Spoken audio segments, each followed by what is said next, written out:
There's a Breaking Bad episode called Kafkaesque in season 3 where Jesse is in a recovery group and he tells a story about shop class. He slapped together a box just to get the assignment done. He turned it in just so he can goof off for the rest of the semester, and the teacher asked him, he said, "Is that the best you can do?" Challenged, Jesse built a new one. He used Peruvian walnut, inlaid cedar. He sanded it down to be silky smooth, and finally, he felt proud that that was the best he could do. And this question of if this is the best we can do is what took me down the Poochyena rabbit hole. Madrybread is a big channel, maybe you've heard of it. He has over 400,000 subscribers, and to my knowledge, he's the biggest channel that primarily does solo run content. A little bit ago, he tackled Poochyena, and he ended up kind of being stuck. Even at level 100, he could not beat the game. And it reminded me of Jesse's first box, and it had me wondering if maybe, like, I don't know, the effort wasn't aimed in the right place. So I wondered, what happens if we take the same Pokemon and we try to give it that Peruvian walnut and inlaid cedar treatment? And on paper, Poochyena is bad. There's no two ways about it. I'm not going to pretend like it's good. Even in current day Pokemon, it's in the bottom 30 of base stat total. The only thing that's even passable is its attack stat, and it's only 55. But if we go over the Learnset, Game Freak has thrown us a lifeline. Things like Takedown and even an early bite can help out, but the true star of the video and what jumps off the page here is Howl. A one-stage attack boost will win you basically any battle if you can just find the time to set up, and I think it's probably safe to say that many of you would have came to the same conclusion,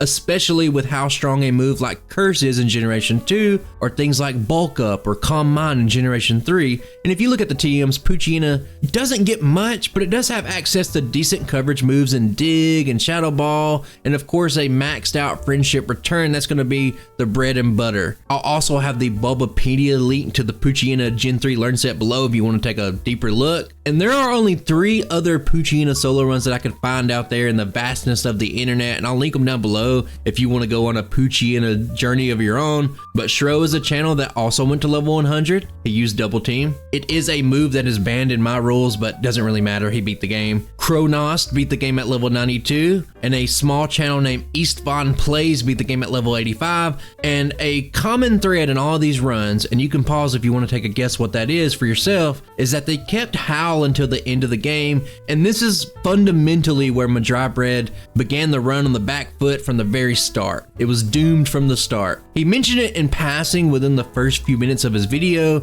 and he said it might get some limited use. He didn't really use it at all, and he basically got rid of it the first chance that he got at the 4th gym. And when you use all attacking moves and you're just ignoring setup and utility moves, I think that any Pokemon, much less a Pokemon like Poochyena, is never going to be able to show what they can actually do. And the final thing to say before we dive in is that the goal here isn't to dunk on another creator or to pretend like I'm the ultimate speedrunner, so let's keep any discussion civil. Personal attacks or mean-spirited comments are not what I want to see, but rather actual discussion. I'm well aware that Madrybread's content is very casual and that he does not have the same goals as I do. And this video is simply me seeing someone else not being able to beat the game, and that got me inspired to play that same Pokemon myself. So let's kind of dust off that Schmirgle championship belt that's been sitting in my closet for a couple of years, and let's answer that teacher's question. Can we do better if we focus on the tools sitting right in front of us? What if I took Poochyena? What if I tossed that good boy a Peruvian walnut bone,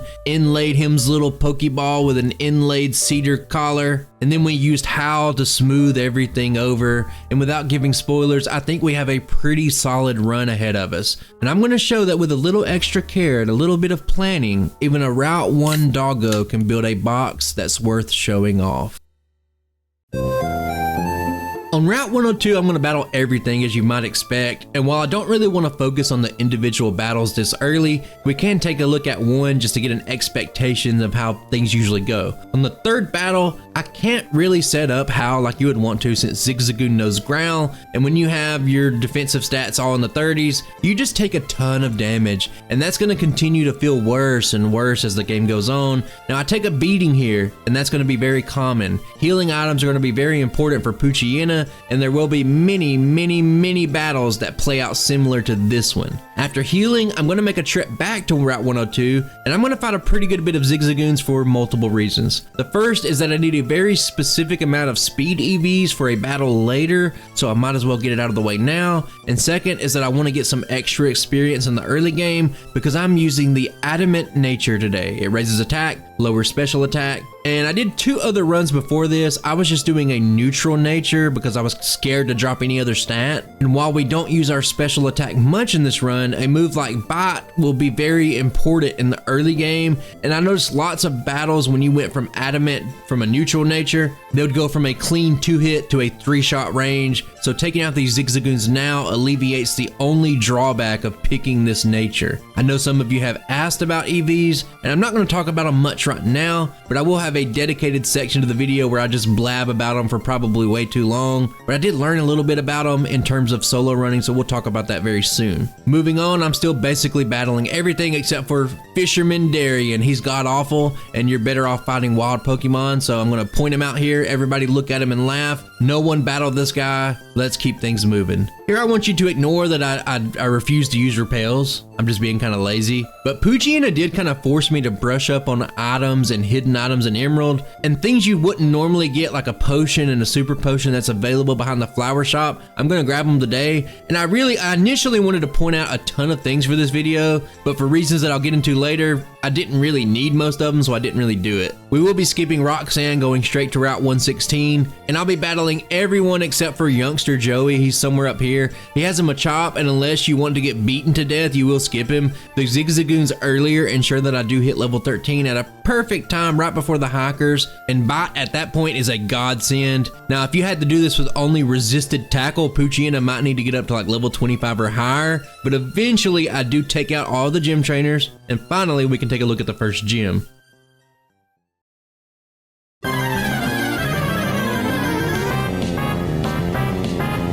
The beginning of the fight is very simple. You'll likely 2-shot with Bite, and unless you get a lucky flinch or maybe a crit, you're going to take a Rock Tomb or 2. The ranges, they're pretty great here, so you don't take a ton of damage overall, but we do take 1. That means our speed is lowered. I do crit the other Geodude, and now let's talk about Nose Pass. This thing is absurdly tanky, but since our speed is dropped, it's not going to use Rock Tomb until we're in range of being knocked out. This means we can take advantage of it using moves like Block and Harden, and we can just set up stand attacks, because never forget how frail Poochyena is. Once we debuff its accuracy, it's time to start biting, and considering potions and the Oran Berry, it's going to take a massive 10 bites to get this one down, but with Sand Attack, I think this one's pretty safe overall, but it is a bit of a slog. But all things considered, this part of the game has been pretty quick and pretty clean. Moving on, I do finish some story sections, and once again, I really think the optional rival battle before you go down to Dewford is very solid in terms of experience, and after that brisk boat ride down to Dewford, I think we all know what time it is. Brawly, brother. And I'm just kidding, guys. I think you could probably fight Brawly 10,000 times and fail 10,000 times at level 17, so we're just going to quickly move on to Slateport. We're going to pick up that Silk Scarf first, and now it's time for Poochyena to be a menace and basically bite everybody at the beach. I'm going to take on every single trainer here, and I gotta say that Poochyena evolves pretty early, and this is my first experience of canceling evolution in Gen 3, and it does take a long time. I canceled a lot of Poochyena evolutions during the making of this video, but after grabbing those sweet and delicious Sody Pops, I think it's time to keep progressing. After getting the Devon goods, I'm actually going to backtrack to Dewford, and we're going to go back to Brawly. And don't get too excited because I'm not going to fight him yet, but instead I'm actually going to fight all of his trainers. Even though we are weak to fighting, it's not really that bad,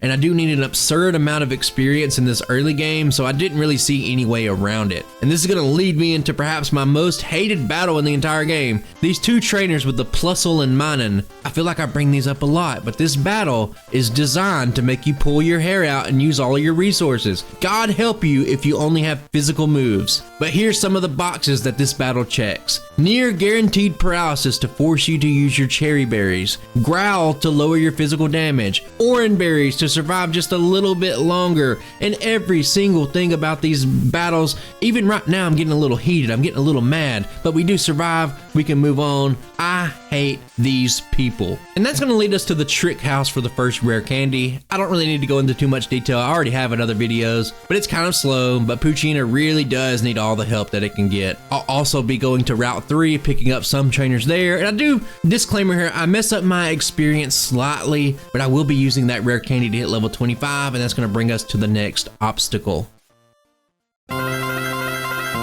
The bridge rival battle is why I needed those speed EVs, and on my overlay it does say 32, but I'm pretty sure that I actually have 33 speed here. This is neither here nor there, but I do manually calculate these stats on the overlay. It's not within the game, so I might need to tweak some of these numbers. Either that, or I just won every single speed tie against the win goal, which isn't impossible, I guess, but let's keep ourselves on track. The goal here is to set up 3 howls, survive the best I can, and that's because we're against the Torchic line, which is part fighting, and it's going to tear us apart. This will be a trend in some future battles, but it always feels like there's that chance to lose, but a focus energy does seal the deal since I outspeed. I can also take out the Lombre, and overall I'm very satisfied to have 0 resets up to this point.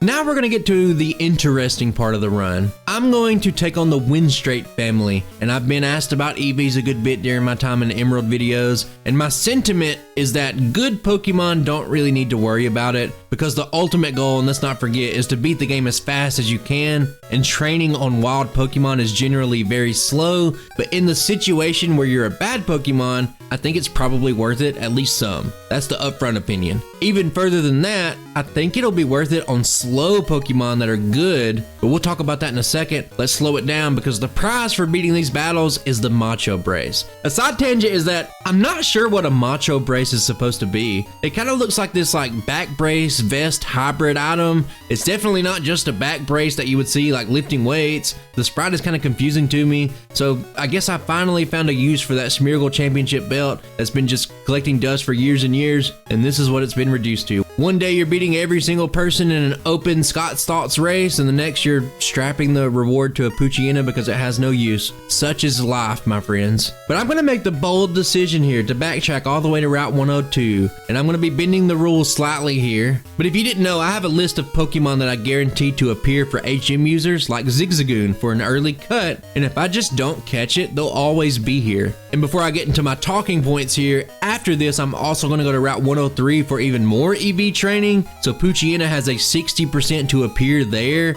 And let's talk about EVs while I eradicate every Zigzagoon in existence. And I'm gonna try to be coherent here. Stick with me. I'm gonna try my best not to get rambly, but let's just get it over with. EVs are the successor to the stat experience system from Gen 1 and Gen 2, and we've talked about those several times over the years. Basically, when you knock out a Pokemon in those games, you get their base stat total added to your stat experience. There is no total cap, but each individual stat can go up to about 65,000. In Generation 3, they really simplified the numbers. The max you can get for a single stat is 255, and now there is a total cap of 510. Rather than defeated Pokemon giving you their base stats, now they have effort values assigned to them. Examples of what we're doing here is Zigzagoon gives 1 speed EV, and Poochyena will give you 1 attack EV. What the Macho Brace does is double the EVs you gain at the cost of halving your speed, so it just kind of makes the grind twice as fast. Normally in a solo run, you're gonna fill up on EVs very quickly, and by the time you would want to purchase vitamins during a natural break in your run, you would only be able to use like 3 to 5 vitamins because the soft cap for a vitamin is 100, and we've already covered the hard limit of 255. Now let's get a little bit more technical. The general rule is that 4 EVs equal 1 point in a stat. That's probably how we all know it because of competitive Pokemon. We've all seen those movesets telling us the 252 spread for the EVs, but to my knowledge, it's never really been talked about in depth in terms of a solo run. The rule of 4 EVs equals 1 point in a stat is only true at level 100. It's a scale, meaning that it takes significantly more EVs to give a stat point early rather than later. Just to give some examples of that scale, it takes a massive 80 EVs to get 1 stat at level 5. At level 10 takes 40, level 20, 20, at level 30, 12, and the most relevant for pretty much any run, and just because of how the formula works, is levels 50 through 99. At those levels, it takes 8 EVs to get 1 stat, and since you're realistically never ever going to hit level 100 in an optimized solo run, it's going to be the new benchmark. That means that 248 in a single stat will give you plus 31 in a particular stat if you want to go that route. Since I'm a number crunching nerd, I need precisely 184 speed EVs to hit a couple of breakpoints later on, and I think this is pretty non-negotiable and necessary to the success of the run. But I will say that since Poochyena is not going to be threatening the top of the tier list, I'm being a bit overindulgent here on the attack EVs. I did a version without doing attack EVs and it was fine. You just had to set up more and things were a little bit more risky. Doesn't really matter. If you're fine with like doubling or tripling the amount of resets, you could probably do it that way. But I just kind of saw this as a learning opportunity to kind of immerse myself into the EV system and just kind of test out the numbers for myself. And while we're still grinding, let me give you some more numbers on how much of a difference EVs can make. Now, if I skip that attack EV grind and I reach level 50 naturally, I would have 99 attack. With the EV grinding at the same level, I would have 128 attack. And to put this into perspective, because you might look at it and say, plus 29, not really that significant, doesn't really matter. For a natural Poochyena to reach 128 attack, you would need to get to level 67 rather than level 50 of the EV trained Poochyena. It essentially gives me 17 levels worth of attack, which goes without saying that it's pretty massive. It's a huge power spike. In these types of games where you optimize so closely, where often like maybe 2 or 3 points here and there can make a difference, 17 levels worth of attack goes such a long way to alleviate the pain and the struggles of the run. This also makes a lot of battles that would normally require you to set up 3 or 4 howls turn into just 1 or 2 instead, which means you take significantly less damage, which means you take less risk, and it's just pretty good overall. And I know, guys, I know, this was a little bit long-winded, but I really tried to make lemonade out of this run. While Poochyena wasn't specifically a fun Pokemon to run, I did want to use this opportunity to learn a lot more about the game, and I think researching EVs is definitely some knowledge that you would want to have in your back pocket. Now, the final thing to say here is that on Route 118, it's the route before the route with the Weather Institute, there's a very high chance to get a decent level wild encounters that give speed EVs. Wingull, Zigzagoon, Electrite, they all spawn and they give 1 speed EV, and there's a rare chance of seeing a Lanoon or a Manectric and they give 2 speed EVs. I think if you're on the standard path and you don't need this right now, and you're playing like a pretty good Pokemon, I could see Route 118 being a pretty good spot just to get some extra speed, even on a really solid run. I think it's a viable strategy, and I think doing this run has let me kind of open my eyes to that, so I'm excited moving forward to the next run. And just to kind of wrap up everything going on here, the gameplay, I spend about an hour and 5 minutes of in-game time grinding these EVs with the hope that it's going to all pay off one day in the long run. And finally, guys, finally, let's get back to our regularly scheduled Pokemon Emerald run. Unfortunately, we still have a problem. We are set up for the future, but all those EVs are not doing a ton right now, and the overarching issue is that we're still only using Tackle as our best move, and Bite's just not good enough when you have special attack this low, so I'm going to be doing a lot of extra battles. I'm going to be going north, west, east, fighting anything that moves. I'm going to be battling the gym trainers, and the ultimate goal here is to get level 33, and we actually get a new move.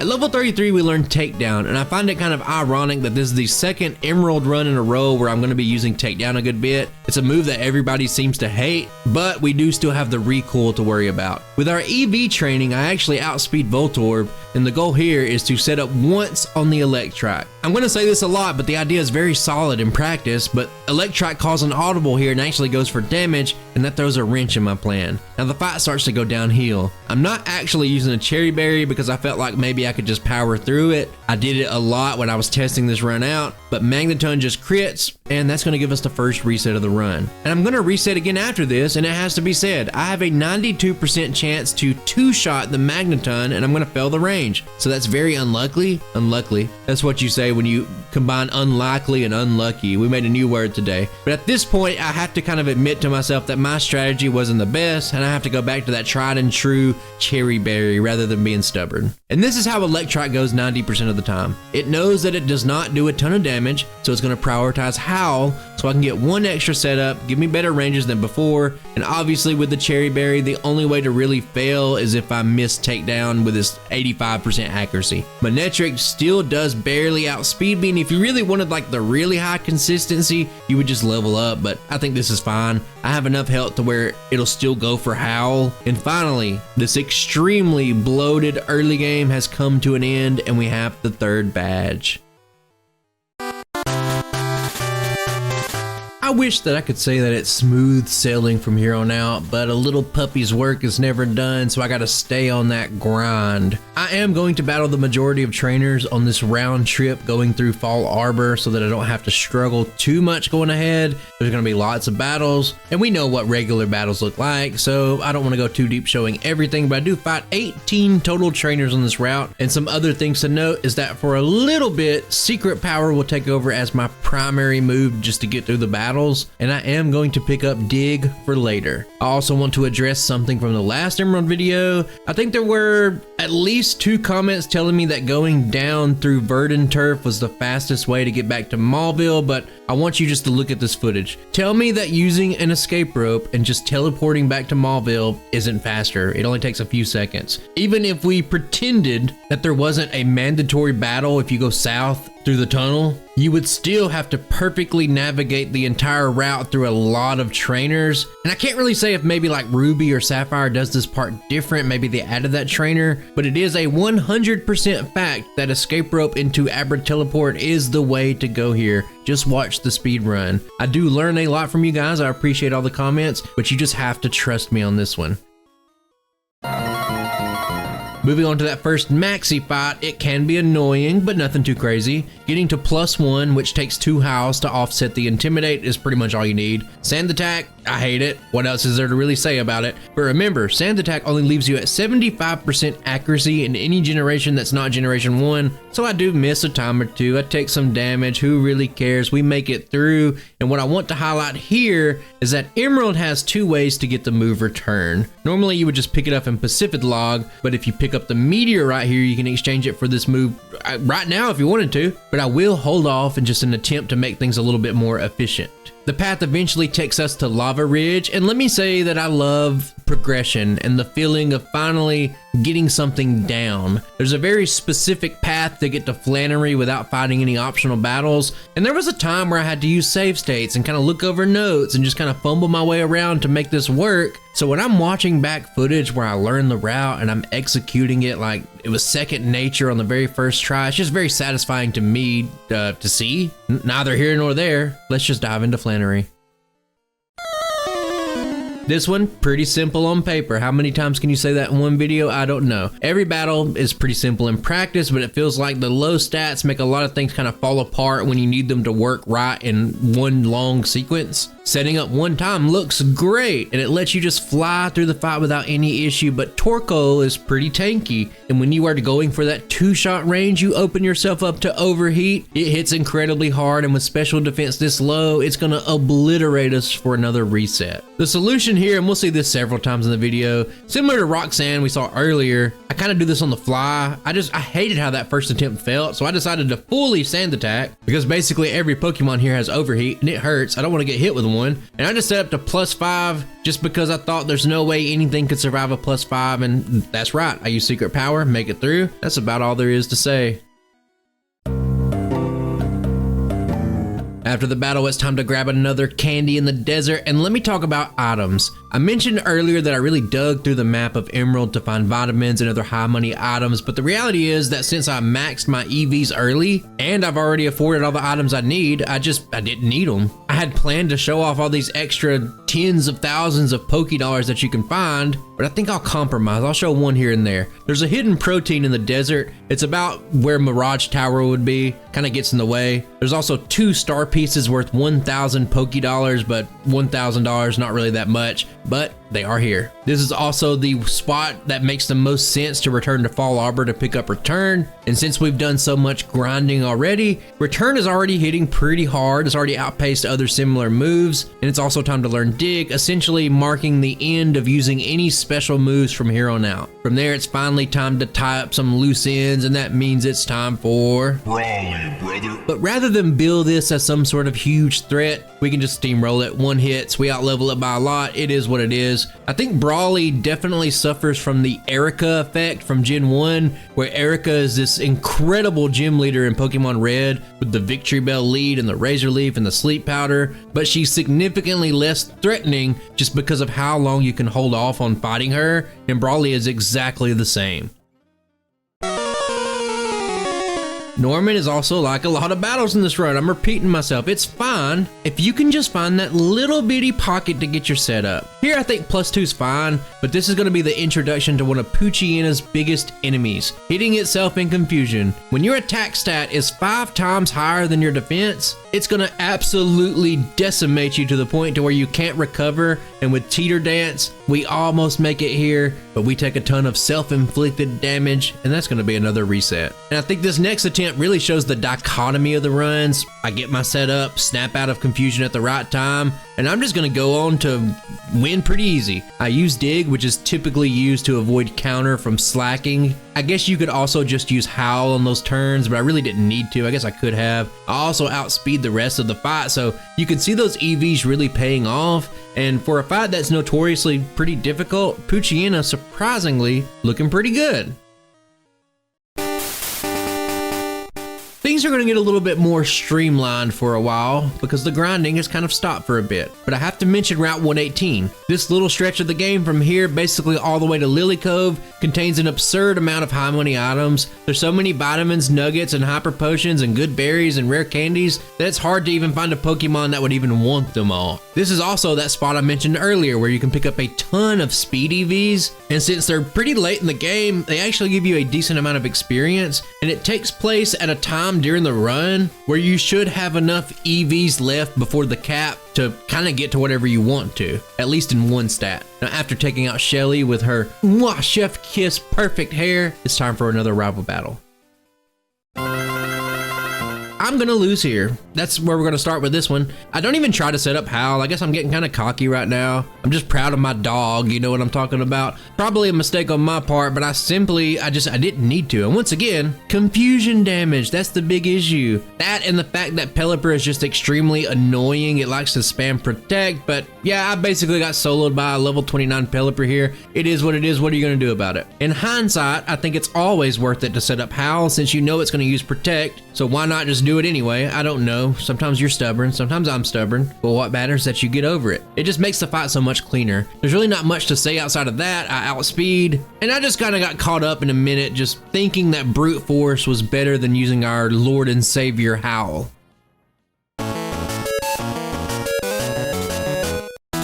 Now we get to my favorite part of Emerald. It's the walking simulator part, and I'll probably slowly get away from showing everything, but hey, here's a couple of rare candy locations, and here's a hidden zinc for you. This specific part from here to Lily Cove contains a whopping 4 vitamins and a nugget, and it's pretty great. Pretty nice location because this is likely where most Pokemon want to shop, and the rival guarding the shop it's rather easy, not really much to talk about, and it's just crazy to me the difference in power from one Pokemon to the next if you have a setup move. Now Tropius just allows us to get to where we need to be, but in contrast to something like Aggron that just struggles with a lot of things, it feels odd. Now at the end of the day, I guess you could say, hey, Aggron's already beaten the game at this time, so what are you even talking about, dude? And I guess I would say that kind of makes sense. Just an observation, friend. No need to get upset. And just one more reminder, I've already trained EVs for this run. I don't need repels, I don't need potions, so I'm just here to get Substitute. And let me talk about Substitute for a second. This is a move that we will likely see a lot in Emerald. If things like Intimidate and other status moves were not so annoying to kind of play around, I would consider banning it because of how common it's going to be to see on pretty much every learn set. Now, if you didn't know, things like Attract, Toxic, Double Team, or even Curse, they're banned in the other games that I play solely because I hate to see the final movesets on runs converge into a single strategy. I think I speak for everybody. I'm going to speak for even you out there. I'm speaking for you right now.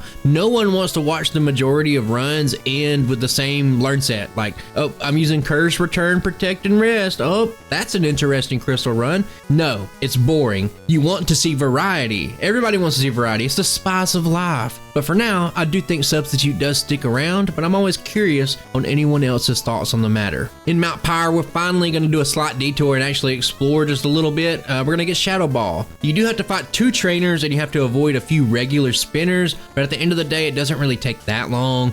Just some out loud thoughts here is that using Hidden Power Ghost and just taking that 10 less base damage hit to save some time, I do think that's likely better on most Pokemon, but just like with the attack EVs, I think this is a learning experience, and I think Poochyena is going to appreciate a slightly higher base power. There's nothing to really look at on the top of Mount Pyre, but let me remind you that I have coded out all the double battles, all but 2 of them. So for example, these 2 Aqua Grunts will fight me one at a time rather than in a double battle, and in the grand scheme of things, this is a little bit slower than normal, but I think it keeps the essence of a solo run more intact, and I just wanted to kind of just show that off again.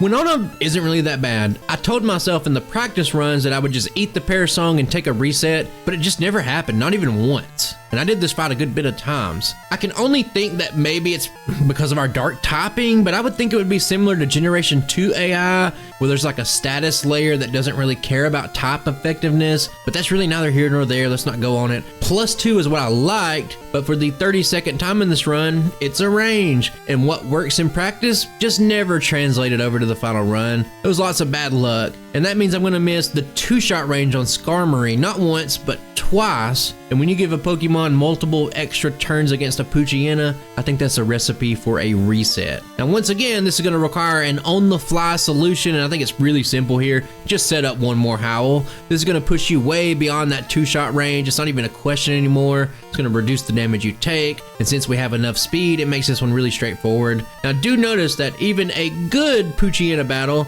I still get mauled for a lot of health. I get hurt pretty bad, but for a run that initially started because someone said they couldn't beat the game at level 100, I'm still feeling pretty good about this one.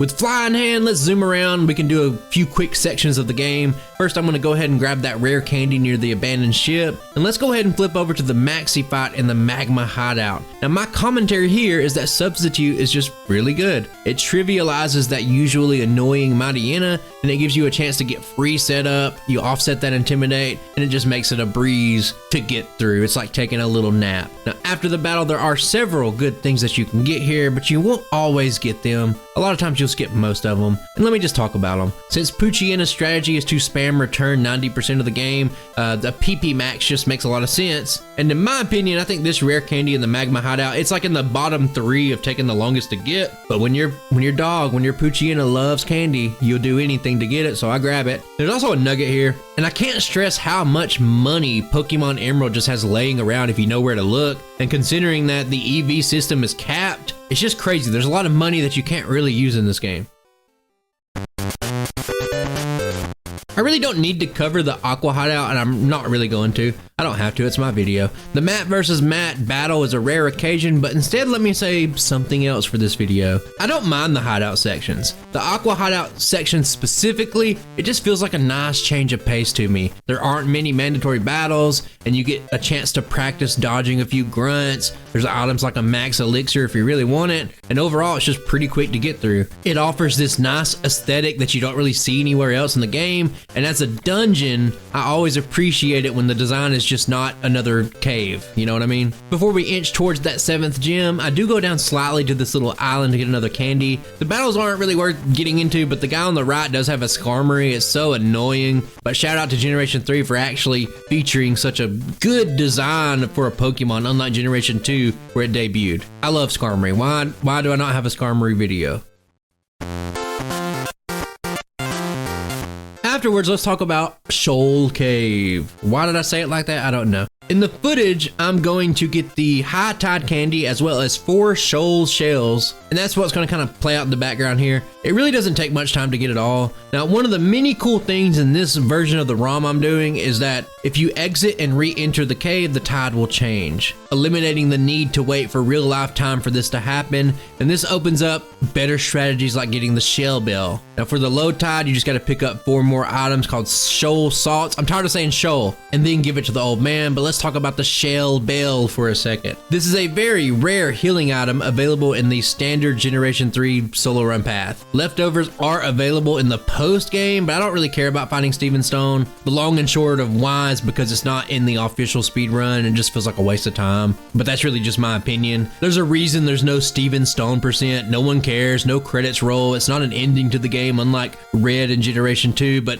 don't get me started, it's a waste of time. Anyway, shell bell does require just a little bit of work to get, but it does heal you for 1/8 of the damage that you deal. While this doesn't really seem significant, and most of the time it's just going to heal you for just a little bit here and there, it does add up. Now, the citrus berry is a great alternative for a one-time 30 HP heal that I have made great use of in runs, but the shell bell gets stronger the more damage you do and the longer the battle is, and it can just outclass it fairly quick. And I guess what I'm trying to say is that the shell bell was my safety net for this run. I wanted to try this specific run without it, but I knew in practice I did need it for a few, so I just went ahead and got it anyway. Maybe I just really wanted to say shoal a lot. Shoal cave, shoal shaw.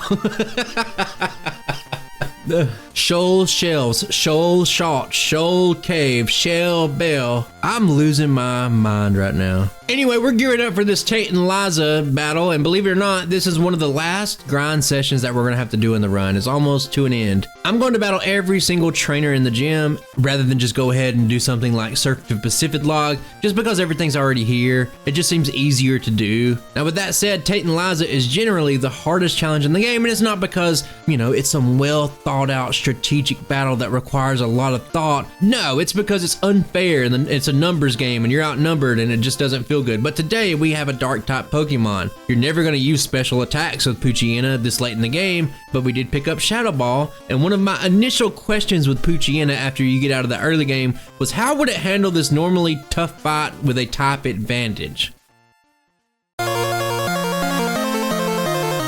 Just a reminder that we do have an Abra for this fight. It'll immediately be obliterated, and this fight's a 2v1, which feels like the correct way to handle it for a solo run. And this fight is going to be eerily similar to a lot of other fights. I'm going to set up one time, but the caveat here, and everybody say it with me, it's a range. Claydol will hit you with an earthquake, but you can survive. But if you fail the range like I do here, you're going to get hit again and the battle is over. There are really two solutions to the fight. Number one is just to hit the range and not really worry about it. Number two is that I'm really close to level 50 here and I could just battle like a wild Pokemon and hit it. But I didn't think it's that much of an issue. I didn't really mind this fight. Just to talk about the rest of the battle, Xatu is the key because it cannot hurt you. It has no way to damage you. It physically cannot. So if you just kind of keep it up in play until the very end of the fight, you can kind of divide and conquer here and take it out pretty easy. Just methodically pick off everything else. And Tate and Liza, fairly easy, which is kind of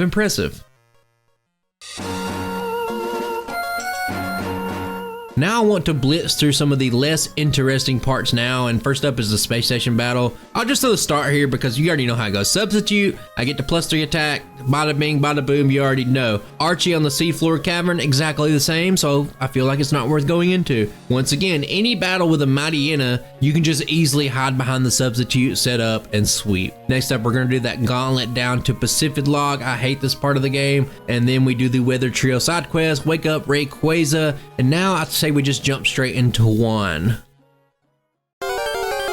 I have to immediately pause here because you might have noticed the resets. I have jumped up +5 resets, and I want to talk about that rather than show them real quick, draw it out and talk about it in depth. The long and short here is that we now have the Shell Bell on, and you need it for this fight. Love Disc is faster than you. I did not want to level up more, and we've covered how hard it is to overcome hitting yourself with confusion. The fact is that using the Silk Scarf and relying on raw power with just a couple of howls makes this fight feel really bad, like almost impossible, because you will likely hit yourself in confusion. You'll take some damage from Love Disc, and when you get low, the AI is going to smell blood in the water, and that makes things very, very, very difficult. But let's just keep it simple and show kind of what it looks like when it goes right. Now here, we're going to see a pretty decent fight, and since I'm outsped and I need +2 and I need a move to knock out the Love Disc, you're going to take like 4 or so moves, but Sweet Kiss is on the table. So you're going to see me here try to guess when it's coming. I don't really know, so I just guess when to use substitute. I guess wrong, but those water pulses do start to add up, and even though things went fairly solid the way I wanted them to,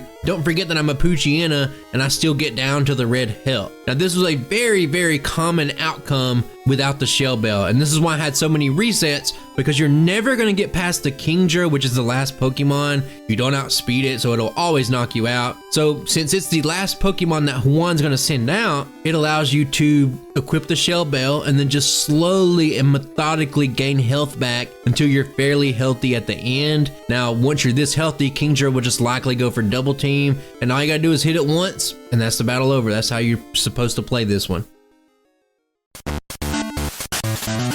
The final thing to do at this point is to go pick up a few more rare candies before looking ahead to the league, but let me talk about Juan just for another second. This was a tough battle, and it's one of the reasons I picked up Shell Bell. I had hoped that I didn't want to use it, I talked about that already, but it was a good showcase on how it can make some battles actually be doable without just leveling up past your problems. It's also a reminder that this run could likely be done a few more times to clean up some of the janky parts so that I didn't have an extra 5 resets. I could cut this or that out, play better here, you get the deal. But this run just isn't that fun. I did a few runs, I felt all right about this result, and I just don't see the need to keep going. Now by all means, somebody else, you can pick up the mantle of Poochyena and you can have the best Poochyena run ever, but I'm more than happy with showing the run that we got today. Now lastly, I want to talk about that Mock Bite Candy in Granite Cave. I talked about this before and a few comments said, hey, why don't you just put it on ×1 speed? And the long and short is that I like the challenge. I like to be able to play the full game at the speed that I started with. Maybe it's just like a form of personal masochism, I guess, but here's the deal, guys. I've been practicing this candy, and I got this candy after only 7 attempts, so I'm improving, I'm learning, it's getting better, it's getting easier, and that was the original point that I was trying to make in the first video, is that the more that I go for this candy, the more viable of an option it becomes if you ever need it for a run. So I think that's pretty cool. The last thing to talk about is Victory Road. Now I'm going to show Wally and just a little bit into it, just for background viewing here, but this is kind of one of my weaker areas of Emerald in terms of knowledge. While I have mapped out all the trainer locations and I know where they're at, I'm not intimately familiar with their teams, and I also have to battle the majority of them with the ultimate goal is me being level 59 at the end. It's not awful, and overall I do pick up 8 optional battles on top of 4 mandatory ones, but I do have 4 resets here. For example, I forgot to heal, and I didn't expect a Sand Slash just to crit me 2 times in a row. What can you do? And then there was another time where a Mawile used 2 iron defenses and then used a hyper potion, and it was unkillable. So what do? Not much you can do. I don't really want to show those battles, but there are some resets here just to let you know. Now Poochyena is very frail. We can reset easy. It is what it is. The point is that there's grinding here. Level 59, that's the goal. That's what we just said. And at the very, very end, just a single wild Pokemon will let me hit that level 59 threshold. And since there are a total of 16 candies before the post game, and I used one early, I have 15 candies at this point, and I'm gonna pop every single one of them. We're gonna hit level 74, and this is gonna set us up for success, and that means we can just kind of dive into the Elite Four. And let's close this one out, guys.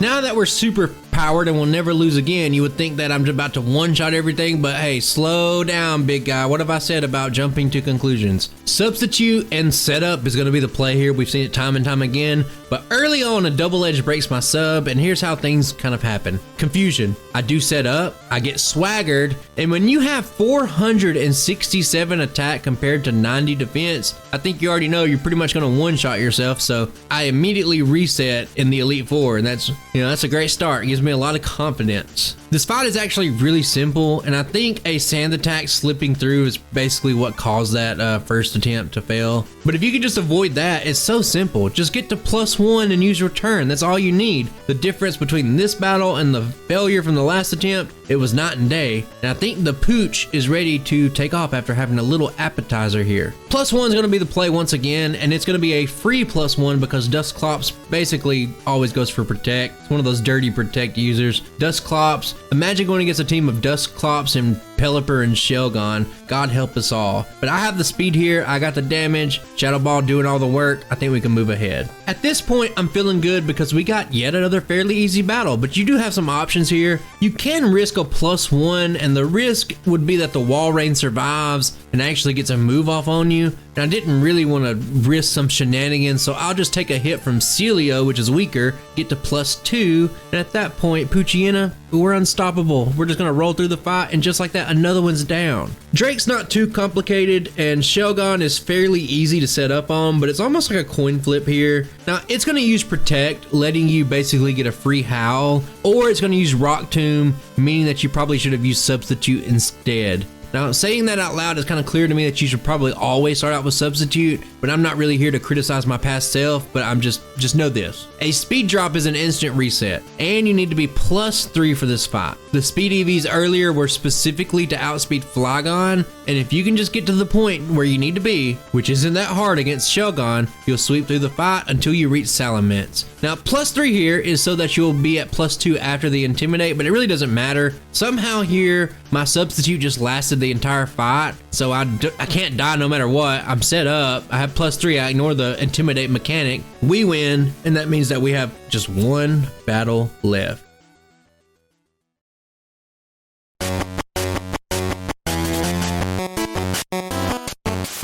Once again, we're doing an immediate pause because this battle has one huge concession. I need Wailord to either Blizzard Miss or go for a turn 1 Rain Dance. Now, the odds really aren't that bad, so I felt pretty good about this, but the idea is that I need a very specific damage number that I can only reach when I use Howl, and I just want to quickly say that I love the mechanic of Water Spout scaling with health. It makes the Wallace fight very fun to kind of figure out how much damage you need to do, how much damage can my Substitute take. I really like that. But enough of that, here's why I paused. Because sometimes he's just gonna pick Water Spout, it one-shots me, and there's really nothing you can do about it. And we're gonna see Rain Dance on the next one, and even though water damage is gonna be boosted, it doesn't matter when your Water Spout damage is reduced by 95%, which is pretty much how much damage a single Howl is gonna give my return. The idea is that my Substitute can now survive, and my decision here is that I can either leave this battle with the Substitute up, or I can be at +2. Here,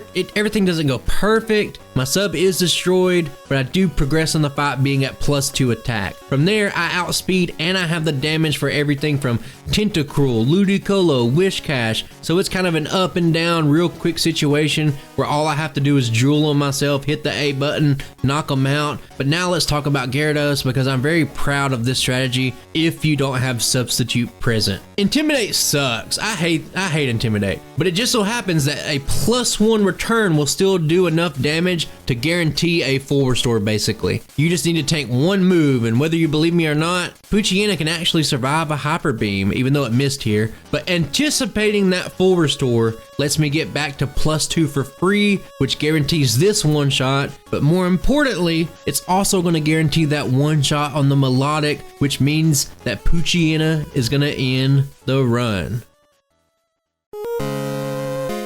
Poochyena finishes the game with a time of 7 hours, 24 minutes, and 53 seconds with 19 resets. Now this isn't a great time, and I think that's fine. No one really expected this dog to do a whole lot. It's not going to threaten Rayquaza. I hope you didn't think it was, but let us not forget this Pokemon is in the bottom 30 of base stat total. But let us all remember why we did this. This was morbid curiosity to see if Poochyena truly couldn't beat the game because another video failed to do so. My final analysis is that as far as low stat pre-evolved Pokemon go, I think there are tons of worse Pokemon than Poochyena, and I think this is a solid showcase of just how good a boosting move actually is, but I think we've already kind of known that a long time ago. While I'm more than open to discussion to the nuances of solo run content or why maybe a casual format works best for most people, I just simply have came to the conclusion that I don't think Madrybred style content is for me anymore. As my interest in speedruns and playing old Pokemon games have grown over the years, and it's kind of became one of my biggest hobbies, it just isn't personally enjoyable to invest the time into watching someone that sometimes just can't beat the game, and that's the whole video. It feels like if you were watching an anime without the redemption arc where the hero just kind of dies and the anime just kind of ends, and I can't stress enough how unsatisfying it was to watch for me. Now the final thing I'll say is that I've really wanted to be more positive and open-minded as a person, and I didn't truly mean anything negative or personal with this video, and I think I did a good job at articulating myself. I want Madrybred to get 10 times the viewers. I want his channel to double in subscribers. I want J-Rose and the solo run niche as a whole to get back to the glory days where we're hitting millions of views on each video because it helps out everybody. More eyes in this niche that I make content for is always welcome because it ultimately benefits me, and it does nothing for me to be against those people or to want their views to go down. Madrybred, J-Rose, Scott's Thoughts, they're not my enemies, they're not my rivals. We're not in a competition. If their views go down, my views go down. And while I personally always strive to improve, I also want them to stay motivated and to continue to grow, and I'm just gonna leave it at that. Once again, I love discussion and I invite it, but let's keep it civil and try to put at least a few seconds to articulate yourself into any comments that can be maybe even considered remotely negative. And if you made it this far, I really do appreciate you taking the time out of your day to watch my little old video, and you're a real one. And a huge special shout out to my channel members and patrons. You motivate me more than pretty much anything. I think we'll be getting to that Mew video soonish. I can't say that it's next. It might be. I don't have a schedule in front of me. I'm kind of exhausted from doing this voiceover, but I do know that we have some pretty good runs coming up. I have some good ideas, and I guess I'll see you then. Bye.